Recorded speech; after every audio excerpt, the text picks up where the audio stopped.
after I watch and react to this video, we're going to be doing a run-through of Resident Evil Survivor. I'll be doing a new game run, and the viewers, you guys can tell me what routes to go on. All right. Let me just hydrate a little bit and then watch the video. Over the course of my channel's history, I've been slowly covering my favorite thing of all time, Resident Evil. I've not seen this before, guys. I've not seen this before, so this is going to be brand new to me. I'm wondering what we're in for. The video is called Resident Evil Survivor. It's completely insane. If I had to guess, Sphere Hunter is probably going to be talking a lot about the voice acting of Resident Evil Survivor, and I really hope that they do, because there's layers to the voice acting, actually. It seems very... A lot of it is very hammy and very funny on the surface, but there's something below it that's very ironic and deep, but we'll get there. Not Operation Raccoon City, but Resident Evil, the classic series. We recently got to RE4 in my mainline retrospective video series. And yeah, that video is an excruciatingly long love letter to a game that not only changed its respective franchise, but the games industry as a whole. RE4 is kind of a swan song for Resident Evil's classic series. It still feels like a Japanese-made Capcom game, even though its mechanics, pacing, and gameplay flow were so radically different. By the way, that book I was talking about, Itchy Tasty, it's right there, actually. I can see it right over there. That's it right there. Everything that Great came book. before it, opening up a world of possibilities for video games. A well of untapped potential, if you will. Nowadays, that well sure is tapped out, and so am I. Now that we've got that video out of the way, we're technically on the cusp of getting to games like RE5, 6, and the Revelation sub-series, an era of Resident Evil that I like to call the Action series. The classic series are a collection of games charting the years from 1996 to 2005. Apart from the mainline titles that we've already covered, there were also a handful of Resident Evil side games in that span of time. And today we're going to be talking about the very first one of those side games. A very brave, bold, beautiful, and bold very first one of those side. I just want to go back to that real quick. So, in the side games, we have Survivor, Gaiden, Resident Evil Survivor 2, Gun Survivor 2, Dead Aim, and the 2 Outbreak games. I remember back in the day, I passed up a lot of these games because they were presented as side games. And I didn't want to play a game that was inconsequential, a game that didn't matter. Because they're presented as side games, and when you present something as a side story, as a side game, it kind of carries with it a connotation that it's not as important. Which was a shame, because I missed out. Dead Aim is a great game. Outbreak, I eventually did get the first Outbreak game on PS2. But the Outbreaks games add a lot to the events of Resident Evil 2 and 3, and to Raccoon City. And Resident Evil Survivor is one of my favorite games in the series right now. I didn't get that until about 3 years ago. But I absolutely love it. Gaiden, Gaiden I like to troll people about. I consider Gaiden canon, actually, but that's a topic for another time. Today we're going to be talking about the very first one of those side games. A very brave, bold, beautiful, and divisive video game. That being Resident Evil Survivor. Damn good game. Resident Evil Survivor, or as it's known in Japan, Gun Survivor, is a first-person shooter action-adventure game. It's also a game that's always had a negative reputation built up around it. Survivor is admittedly very low budget and generally lower quality compared to the RE titles that came before it. When it came out, gaming journalists dunked on it, Resident Evil fans trashed it, and I personally played it twice, and never again, until 2016 when I found it in the back of a cardboard box while moving. So I probably made a face there when she said she only played it twice. I was like, wait, how? Because the replayability of Survivor is really good. It's really, really good, and that's a main part of the appeal of the game, really. You can tell I didn't really play this game a whole lot because my copy is immaculate compared to the loving wear and tear on my copies of the original trilogy. The jewel case is literally cracked for like all of them. So yeah, Survivor just lived in the back of that cardboard box for me. In his book, An Itchy Tasty Unofficial History of Resident Evil, author and very good friend of mine, Alex Aniel, interviews every single creative mind behind each entry of the classic series. From guys like Shinji Mikami, Hideki Kamiya, and Kazuhiro Aoyama, just to name a few. The book is a fantastic page-turner filled with so much information that sheds tons of light on all of the classic games' development histories. It's genuinely interesting. It's like one of my videos, just with way more first-hand information. I actually cite this book a lot in my previous videos, before it ever came out. Thanks, Alex. However, when you get to the Survivor chapter of this book, something weird happens. You may or may not be surprised by what I'm about to tell you, but there isn't any info on this game's development history.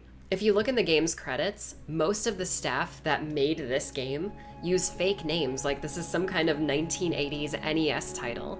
Survivor came out in the year 2000, by the way, and for us here in America, it actually came out after Code Veronica. Can you believe that?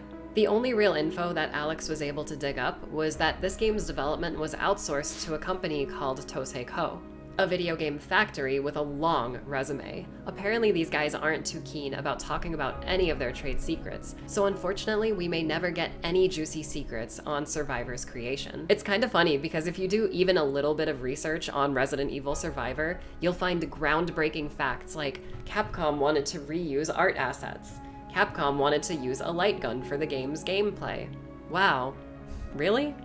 That's so cool, dude.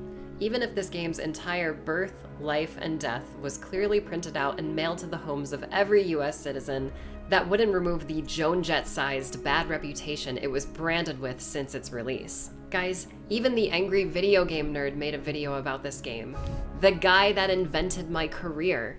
I mean, you'd rather superglue your asshole shut than play that game. Well, AVGN, if that is your real name, I'm Susie Hunter, the Resident Evil girl, and I'll have you know that I get the final say on important Capcom matters such as this. So without further ado... Real quick about the AVGN, in his review, which I do find parts of it really funny, when he mentions the difficulty of the game and says that it's really easy, and that he only died 2 or 3 times, I'm like, dude, really? First of all, the difficulty of Resident Evil Survivor is not in not dying. It's rare to actually die in that game. The difficulty comes from how well you do. The difficulty comes in, did you die at all? You shouldn't be dying at all. How many monsters did you kill? How many, what was your accuracy like? It's very arcadey like that, and the goal really is to try to get your rank up every time. I think he beat the game with like a B or an A rating, I think. Or maybe it was a B rating. But yeah, you want to get that S rating. It's meant to be replayed, really. It's not meant to... because again, if you die and lose all your continues, which should never happen in that game, you end up starting from the beginning of the game. You don't save in that game. It's not meant to be cleared without dying. It's not meant to be... it is meant to be cleared without dying, essentially. Let's see if this game really is a diarrhea dog shit.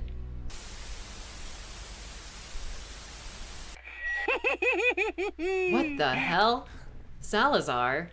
How did you... I love Salazar. Susie, with Jack the Line. I love that guy. Has this ever happened to you? Are you done with demonic Napoleon jacking all of your lines? No. Well, maybe consider signing up. One more risk for down. We will cross paths again. That is a promise. Yeah, Fuck yeah, you, get Salazar. outta Just here, popped you in little bastard. to What do you think you are? market VPN. Jacking the line. Go jack off.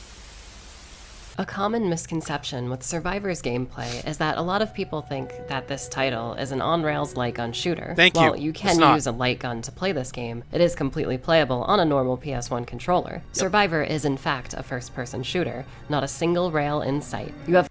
So, another thing.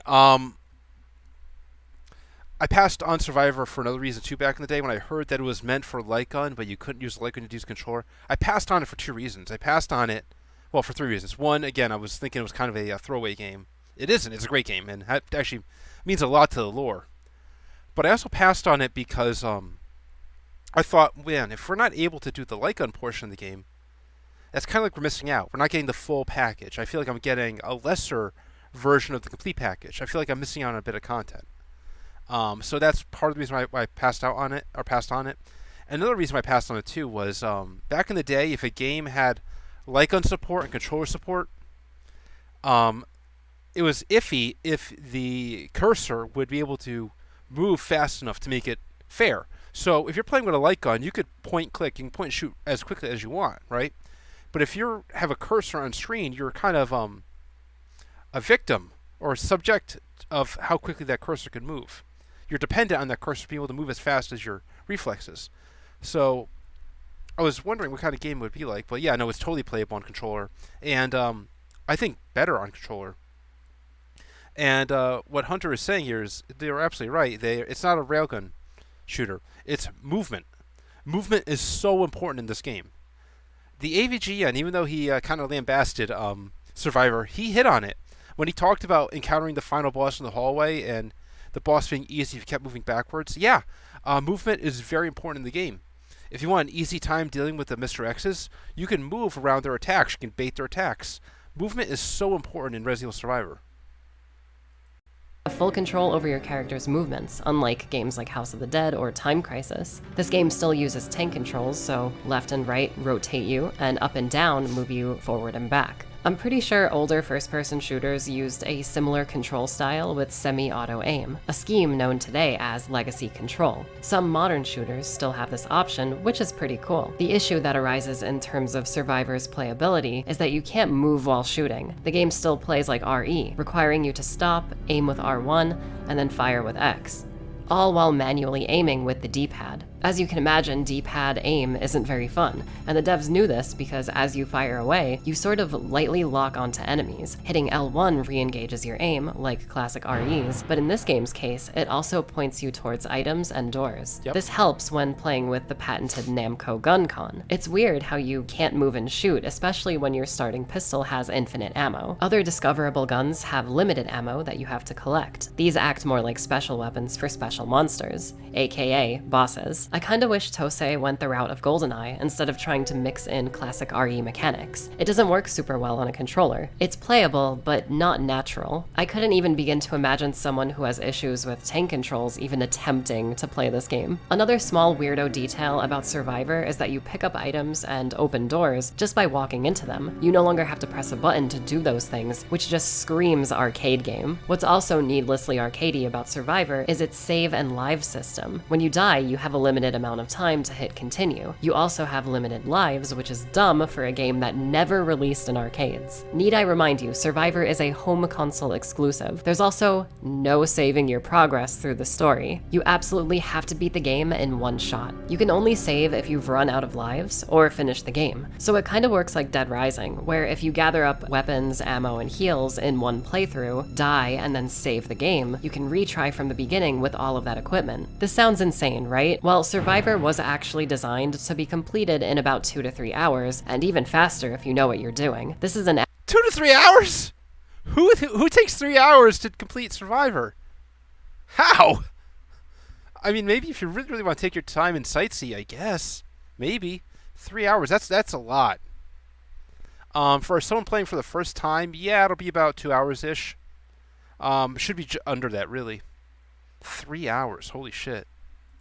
afternoon kind of game. I often wonder if Capcom told Tosei that they were making an arcade game because almost everything about it is arcadey in its nature. Nothing shows that more than the game's level structure. The title's replayability comes in the multiple paths you can take per playthrough. It's kinda like House of the Dead. Depending on the path you take at the start of the game, you'll be locked into a scenario where you'll see different areas and fight unique enemies. The path that you choose will also branch off into other pathways, leading to slightly different story events. We'll talk about those later. I actually love this aspect of RE Survivor. Slightly different story events, but if you go different routes, you get different files. And if you get all the files, you have a bigger picture understanding of what happened on Sheena Island.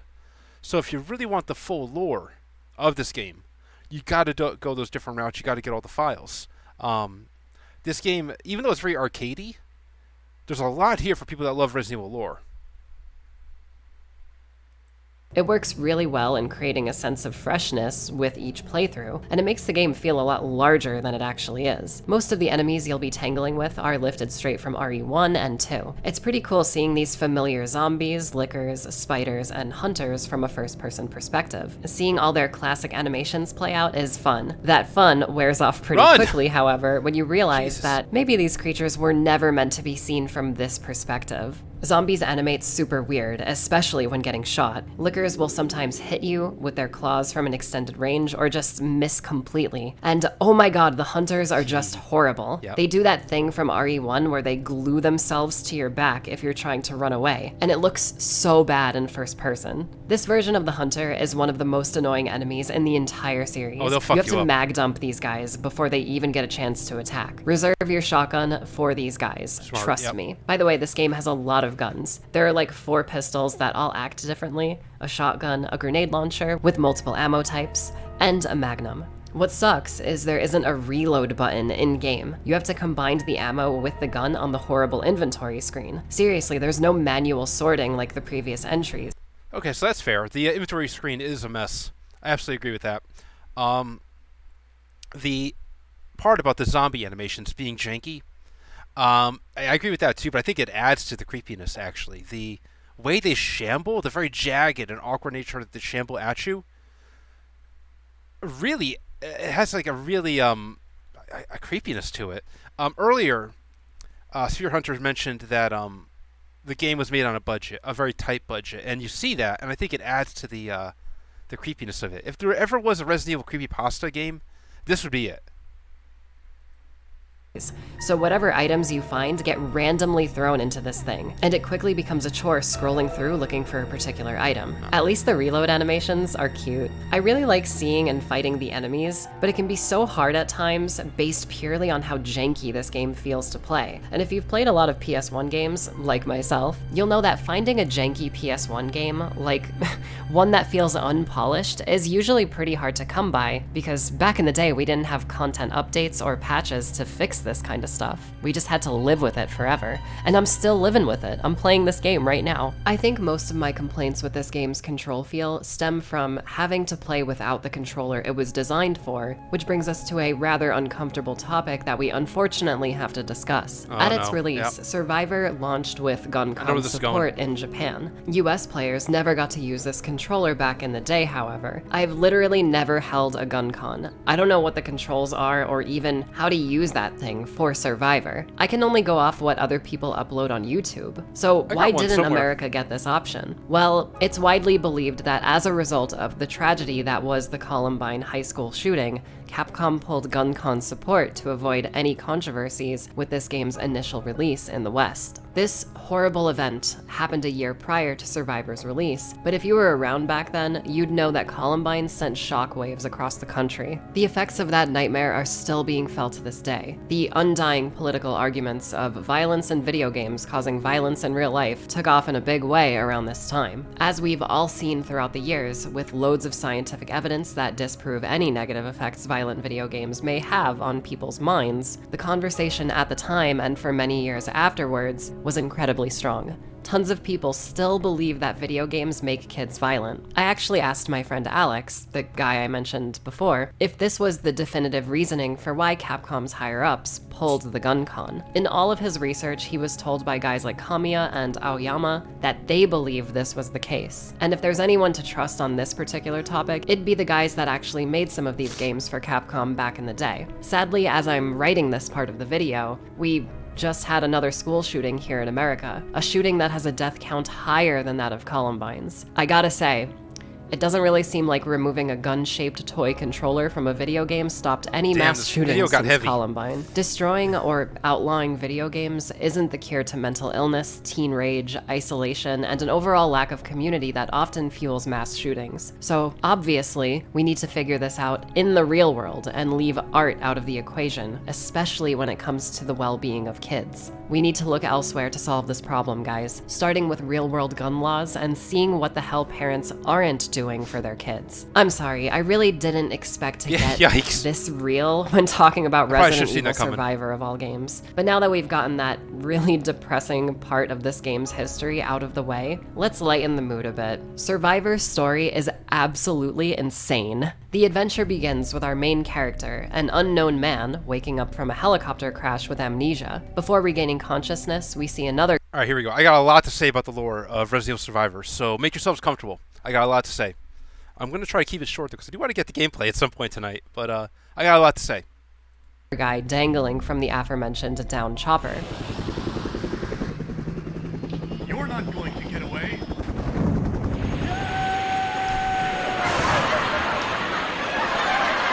Come on, why'd you put it on a laugh track? It's funny My on its head own. aches and I can't remember anything. My only hope is this gun. Let's go, mystery man. Checking the body of the man who fell from the helicopter, we find a pair of dog tags with the name Ark Thompson written on them. Poor Ark. So the dog tags with the name Ark Thompson, I always found very fishy. Very fishy. I'll get to why in a bit if they don't explain more about the dog tags and the Ark Thompson. But I always found that very fishy. He never knew it hit him. Our leading man is attacked by a zombie as he investigates. Dealing with the monster, we make our way forward, choosing one of 3 doors. This is the first branch you can choose. You can either go through a theater, restaurant, or church. Each of these paths are simple run-and-gun gauntlets that have different amounts of enemies to deal with and a basic key hunt to progress. Getting past one of these areas and heading out onto the streets, we hear a phone ringing. You hear 2 phones ringing, but okay. Vincent. Who is this? Vincent? Who's that? Vincent. You are a Wait. murderer. Hey, you missed a line. I, Oh, wait, no, it's Vincent? coming up next. There it is. Vincent, you are a murderer. A murderer. A murderer? What are you talking about? Answer me. Who did I kill?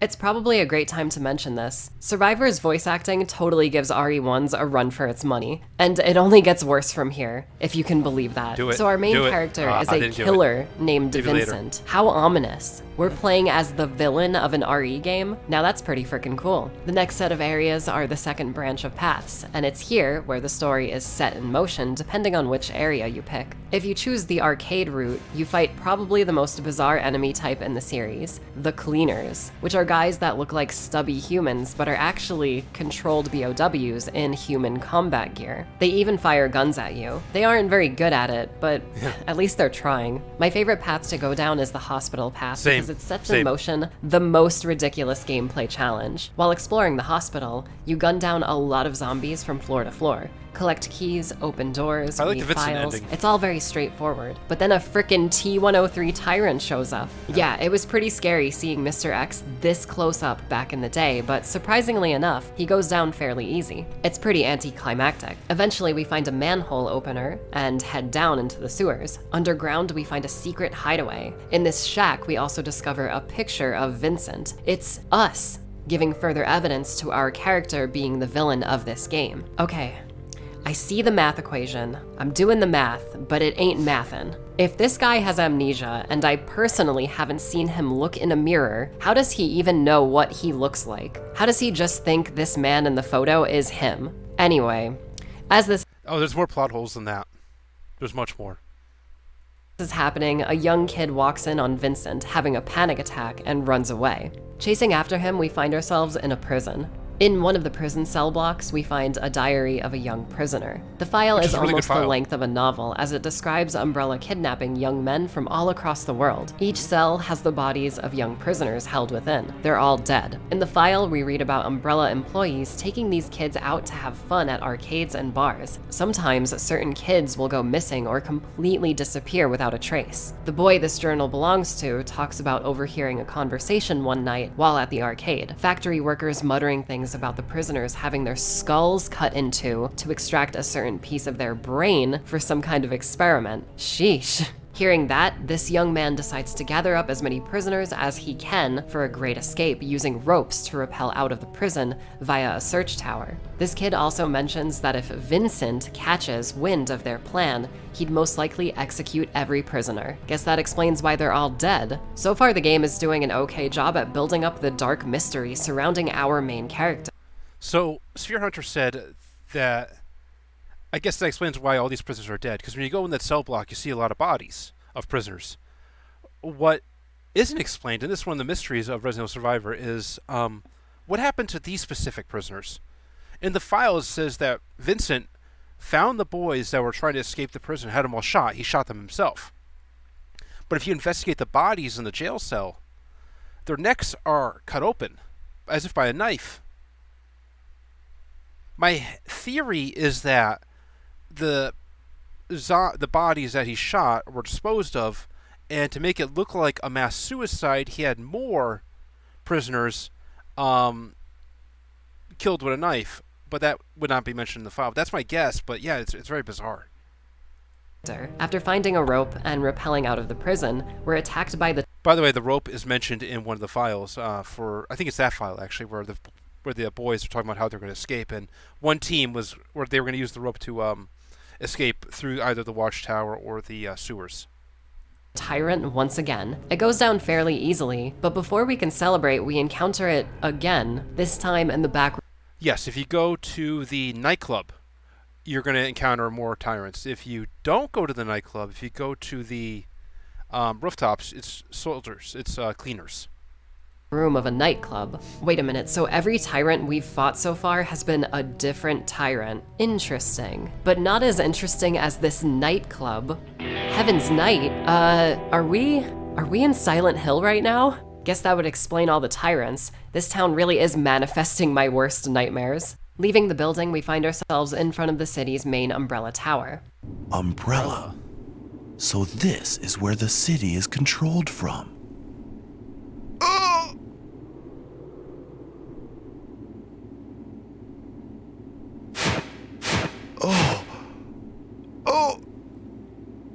What's happening to me? You doing okay there, buddy?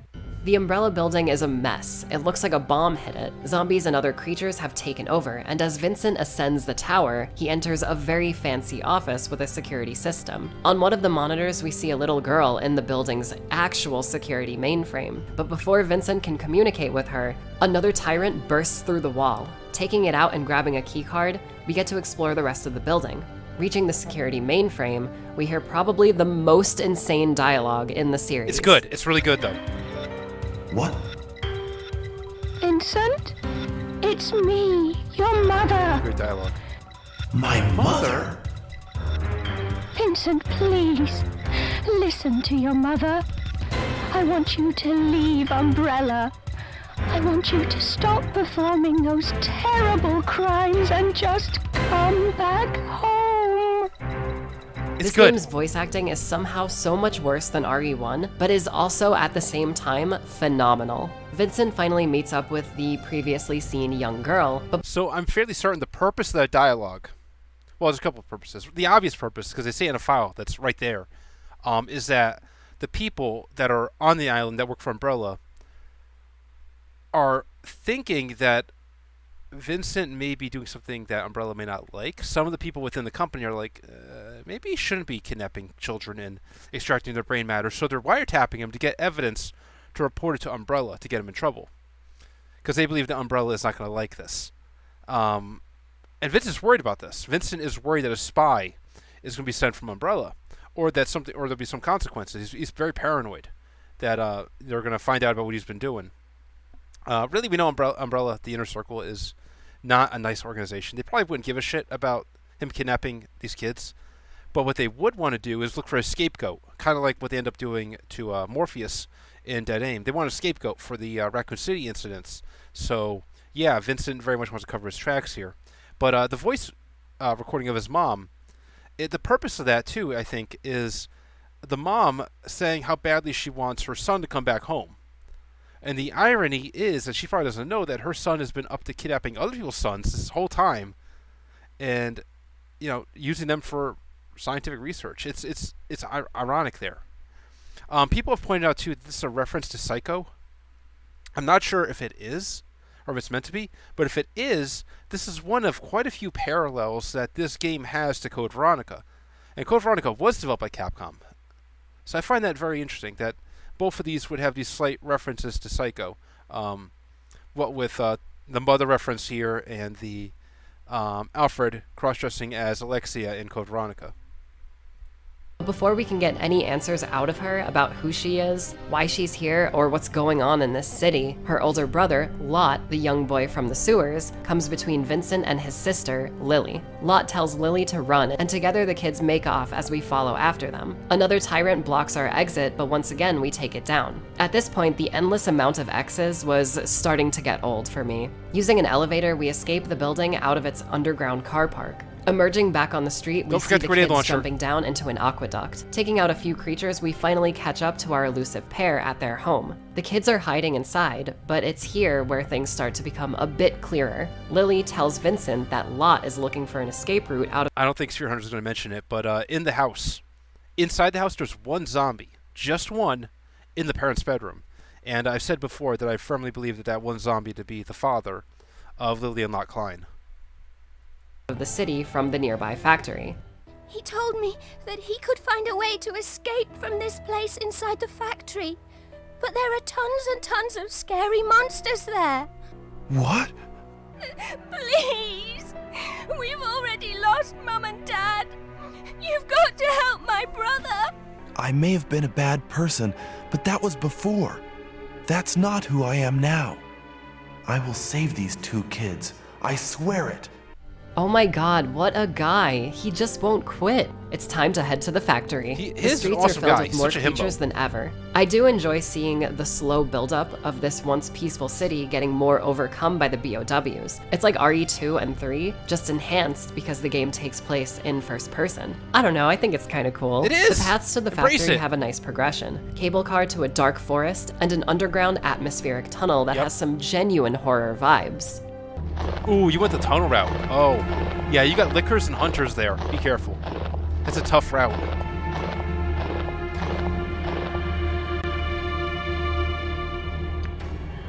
Run. Run! Okay. You can't deny it, that's pretty good. Yeah. We eventually find ourselves in front of an abandoned mansion, and inside we hear Lot calling out to us. Heading down a dark flight of stairs, we enter an iconic Resident Evil lab. What a surprise. That means we're in the end of the game, by the way. Down here, we're immediately jumped by not one, but two tyrants. There's RNG Things are starting to There's heat RNG. up around here. It's not always two tyrants. Sometimes it'll be zombies. A lot of times, though, yes, it is tyrants. You also got to be careful, as you just saw there. Tyrants can block grenades. You know, that's what that tyrant was doing. So if you really want to hit the tyrant with a grenade, what you want to do is provoke its melee attack, and while it's in its attack animation, hit it with the grenades. Now there are two easily killable bullet sponges in our way. You just took a hit. Come on. We gun down waves of zombies, lickers, IVs are introduced, and a few hunters. The actions per minute in the lab are insane. As we dig deeper, we figure out one part of this game's mystery. This lab and city we're in, by the way, we're actually on a remote island. Also, one thing I really like about the labs is how the enemies are coming in to the environment. They're not just like popping in or teleporting in. You got the plants, the IVs coming in through test tubes. You see them in these test tubes earlier, and then you hear the glass shatter and now they're out. You got lickers coming in through the ceiling as well. It's really well done. Island called Ashina Island is the birthplace of the mass-produced T-103 tyrants. Explains why we fought so many of these guys. Fun fact, Umbrella dropped 6 T-103s and Nemesis into Raccoon City. They just went full psycho mode back then. After taking down one more tyrant, we find Lot, and we finally learn the truth about our boy Vincent. It's not your fault. Vincent is the one who caused I have everything. questions about this. Well, A lot of questions. I mean, You? What do you mean? You're the detective. Your name is Ark Thompson. What? Doubt. Really? I'm not Vincent? Then why did you run away from me? Because I'm the one that told Vincent about you. Are we going to see the cutscene? So Vincent Nope. is Okay. actually an undercover detective named Ark Thompson. Ark's on Sheena Island investigating a man named Vincent Goldman, the mastermind behind this factory and the production of these tyrants. Vincent just so happens to be the man we saw hanging from the helicopter at the start of the game. With Vincent's appearance not being widely known to the common townsfolk, Ark took it upon himself to impersonate him in the hopes of acquiring more information about Umbrella's schemes from the people who worked for the company. Lot, knowing who the real Vincent was, reported Ark to Umbrella Security. And it was here where the real Vincent thought it would be a great idea to unleash some tyrants onto the island to weed out any other potential spies. This clearly didn't end well as the island fell into utter chaos. With the truth revealed, Ark tells Lot to go get Lily from their home as he clears a path to the lab's helipad. We also get another completely unhinged line read from Ark's voice actor. That's right. At the request of my friend, Leon S. Kennedy, I came here to investigate. So when he's having this recollection, he says, I remember everything. I was told by Leon S. Kennedy to do this. What is very telling is you don't see the memory. When characters have flashbacks, you see the flashbacks usually. For whatever reason, you don't see Leon here. You just see this black screen. And I always wondered why that is. I always wondered why you don't see a flashback for Leon, for Ark's flashback. And I think I figured out the answer. We're gonna play, and I'll talk about it in a second. Oh, yes.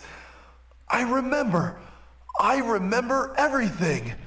I don't think I have to tell you how absurdly corny it is that Ark happens to be besties with Leon. Like, that's gonna win him any awards. I'm friends with Leon Kennedy. You're not special. Ark finds the master key to this facility and a pretty psychotic file detailing what it takes to produce. Alright, so the story for Resident Evil Survivor, what you're supposed to think is that, yes, that Leon S. Kennedy asked Ark Thompson to infiltrate Sheena Island, pretend that he's Vincent, to get information, intel as to what is going on this island, and then report back to Leon. That doesn't make a lot of sense, though. For one thing, why is Ark Thompson going undercover with dog tags with his name on them? That if he's killed in the line of action, he can be traced. That seems very dumb. I don't think a lot of undercover agents wear badges with "Hi, my name is" right on there. So that is something I always wondered, and I always wondered too: how did Lot, the boy, know Ark's name and job? Lot would know that, yes, that's not Vincent, because Lot knew Vincent. Lot was a child of Umbrella workers. I guess they were like upper echelon Umbrella workers that knew Vincent Goldman. So the families were kind of like, I guess, friends of Vincent. And they knew that Ark wasn't him. Ark, the protagonist was not Vincent. That's fine. I understand that part. But how does he know his first and last name and that he's a detective? That's not explained. And also, I'm not sure if Spear Hunter's going to mention it, but one other character calls Ark by his name, the Sweeper Commander. If you go the route of the arcade, you encounter the commander at the end of the game. The commander says he calls Ark. He calls him by his name, and I always wondered, how did the commander of the Sweeper units know Ark's name? Why would he even care? His mission is very simply just to destroy everything on the island. Now, it's possible maybe Umbrella found out that they were infiltrated, maybe, and then they found out somehow who this person was, and maybe Ark Thompson is such a himbo that he has dog tags on him that says, "If found, please send me back to my owner, Leon S. Kennedy." But I have another theory. And it goes back to Vincent. And Vincent's paranoia and the wiretapping. Vincent was very much paranoid that his own people were wiretapping him. And he was paranoid that Umbrella was going to investigate him. What I think happened is that Ark Thompson is not Ark Thompson. I think Ark Thompson was a person that worked for Umbrella this whole time. And I think he was sent undercover as Ark Thompson with dog tags to, if he is killed in line of action, to throw Umbrella off the scent and hopefully fool Vincent Goldman so Vince doesn't think he's being investigated by Umbrella. He's being investigated by other sources or other people. So I think that was it. I think the Ark Thompson's an alias. And part of my evidence for this is that we don't see any memories of Leon. We don't see any memories from Ark Thompson about this mission, about getting the mission. We do see memories of later when Ark remembers encountering Vincent and how they, fought, how the dog tests were taken, how they went to the helicopter. He remembers that, so he could remember stuff. But when he's talking about Leon, just a black screen. And he's just reciting things. So I don't think his memory is fully there yet. I think he's reciting his mission parameters that if you're caught, you were sent by Leon. You're sent by this enemy of Umbrella. That's your cover story. That's what I think happened. I'm starting to wonder if Ark is actually who he thinks he is. It's either that, or he is actually still friends with Leon, but Leon knew someone on the inside this whole time, because Umbrella's not entirely a bad organization.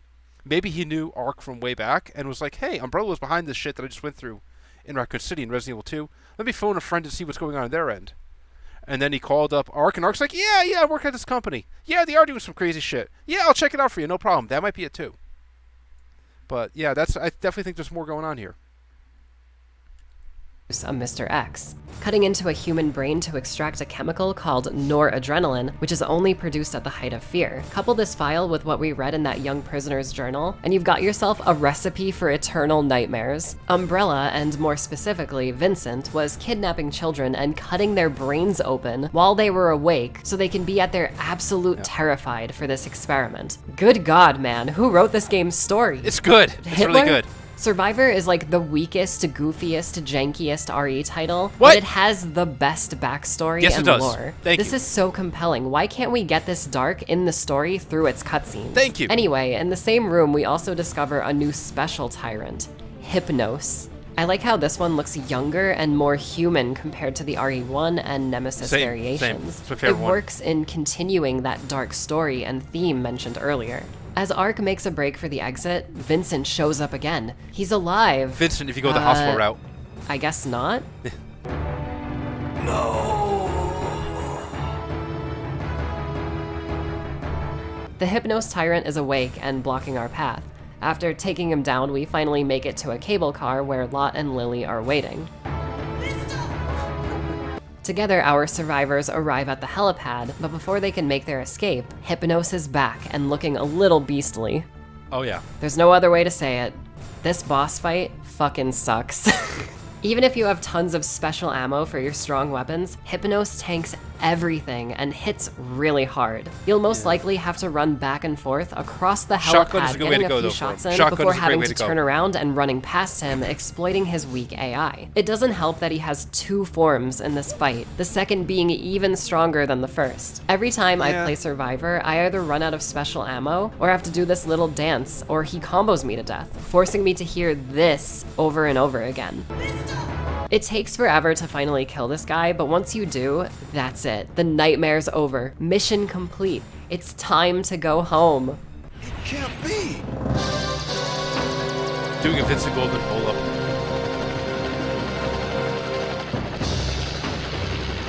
Get down! Get down.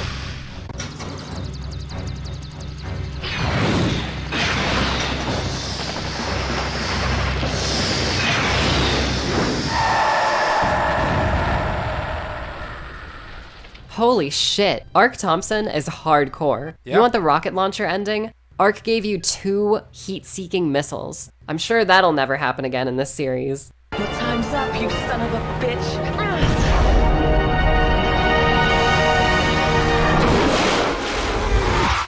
So, that was something, wasn't it? On its face, Survivor is absolutely goofy. This voice acting is genuinely bad, in the most entertaining way imaginable. Ark Thompson kills like 100 tyrants, but still comes off like a total goofball idiot. I wish this game actually explored its tyrant birthing subplot in the game's main story content, but extremely cool subject matter getting restricted to optional files is a series-wide problem. At least in the new games, characters kinda comment on the files you read, but it can still suck. Maybe if one of the main characters was was a candidate in the tyrant creation process that we save, it might have helped for creating a more compelling story. The multiple paths are really cool from a gameplay perspective, but it was very intentional on my part showing you guys.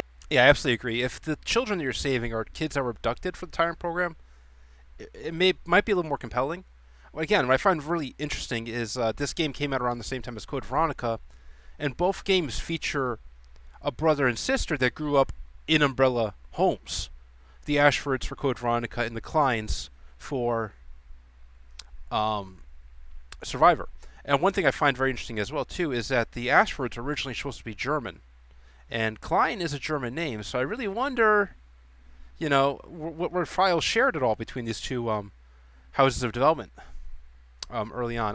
There's hardly any evidence to say that there was, but the parallels are there. Is the Vincent path, because the two others, the Andy and Cleaner's path, aren't as good in my opinion. Imagine playing through the game and a faceless hunk wannabe shows up at the very end like you should care. Yes, but again, I find it very compelling that this faceless hunk wannabe knew Ark's name. And again, what if Ark worked for Umbrella, and that's how this Umbrella employee knows him, knows his name? The Vincent path is cool, with the setup that you might actually be this horrible person, to having him show up at the end and getting killed by his ultimate creation, paying the biggest price for all of the lives he's taken, makes the most sense to me, over some trash bag clad rando or the This is considered the canonical ending. Local librarian coming to lecture you. I wish the paths and characters within them were all part of a larger continuous story, like a traditional RE game. A lot of people ask for a Code Veronica remake. Here comes my hot take of the century. I'd love to see Survivor get the reimagining treatment. Having the original game and its files fleshed out in a dark and disturbing story about people being harvested to create and fuel a horrible monster war economy that plays with the speed and FPS mechanics of RE Village, I think that would be pretty sick. There's a lot of potential for telling a mind-bending story, having a more realized amnesiac Ark Thompson finding evidence that points towards him being a cold-blooded killer, mind-altering flashbacks where he sees himself in the real Vincent's position based on previous investigations, getting mixed up in his own real memories and the evidence he's been finding. Ark basically tricking himself into thinking he did those horrible experiments, but now wanting to correct that by helping Lot and Lily, this time as two potential candidates in this tyrant experiment program. It could be really good. Again, my fanfiction aside, that's not what we got and probably will never get, but it's something I like to think about, okay? So yeah, Survivor's story isn't very good, like most things this game attempts to accomplish, but I really like the files. Don't look at me like that. Don't make. So I think part of the issue with the story is, so Resident Evil, it's been said that the first Resident Evil was meant to be like kind of a detective story, actually. That there's a mystery and you're trying to figure out what's happening. You're trying to get to the bottom of things. And Resident Evil Survivor has two mysteries. You got the mystery of Vincent Goldman and the island and what its purpose is, excuse me, and the mystery of Ark Thompson, who he is. And these two mysteries are, you got one on the surface, which is the Ark Thompson mystery, and then in the file is the Vincent Goldman mystery. And these two mysteries were just somehow narratively more in sync. That would work better. So, for example, if you want to focus on the Ark Thompson mystery, have him find clues in the files to show who he actually is, and clues as red herrings to show who he might actually not be. Have it more not have stuff that happens in gameplay tied more with happens in the files too, if that makes sense.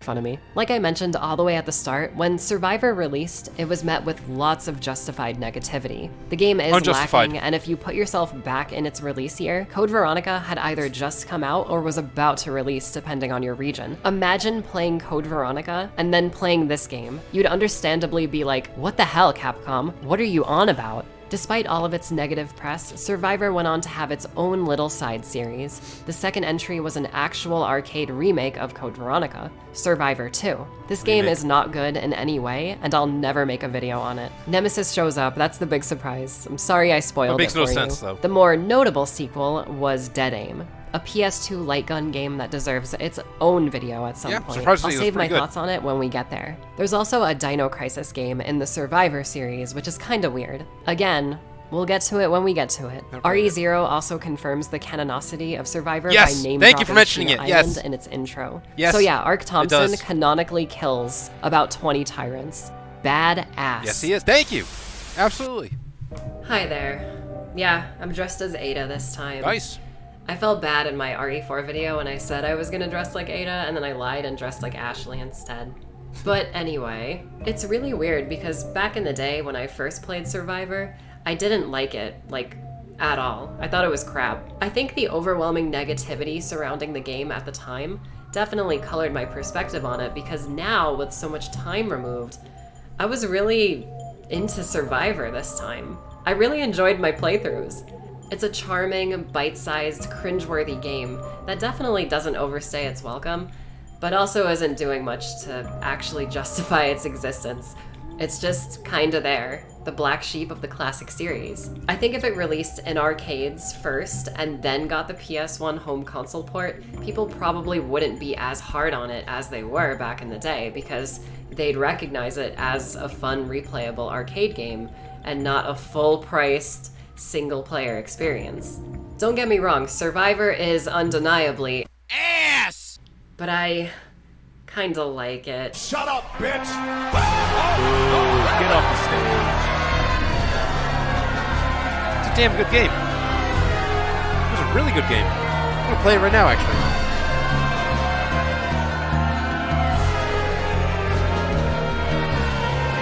Who actually hates this game in 2022? Really? Is there more? There is. Oh, I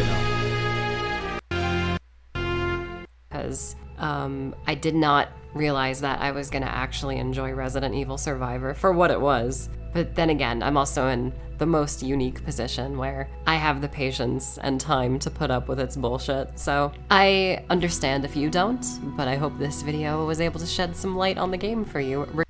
All right, and the game, when it released, she mentioned that it was a full price release. I don't remember it being full price. I thought it was like a $39.99 title.